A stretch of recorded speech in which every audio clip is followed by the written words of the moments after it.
kegiatan untuk membersihkan narkoba dan kampus untuk kita koordinasi dengan pimpinan perguruan tinggi.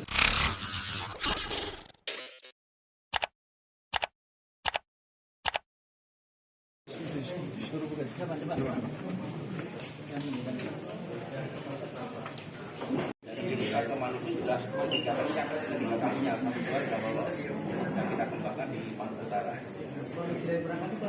Ya, Di sini ada PP.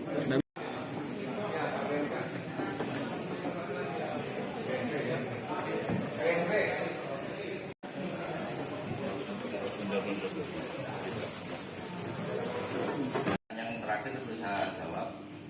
Jadi untuk kegiatan untuk membersihkan narkoba dan kampus untuk kita koordinasi dengan pimpinan perguruan tinggi tersebut ya. Dengan ini sebagai satu kasus yang menjadikan pelajaran, nanti pola-pola pelaksanaan pengamanan di kampus supaya tidak ada peredaran di dalam kampus, nanti tentu tindakan dari langkah yang akan kita lakukan. Dan kemudian yang pertama pekerjaan ya.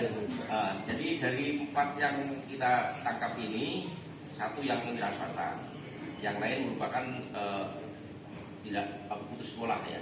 Putus sekolah, dia pernah kuliah di situ sehingga karena pernah sudah sehingga bebas keluar masuk, tidak ada kecurigaan dari dalam, sehingga dia aktivitas kegiatan terkait dengan pidana narkoba ini bisa tersamarkan karena mereka mantan pernah kuliah di situ.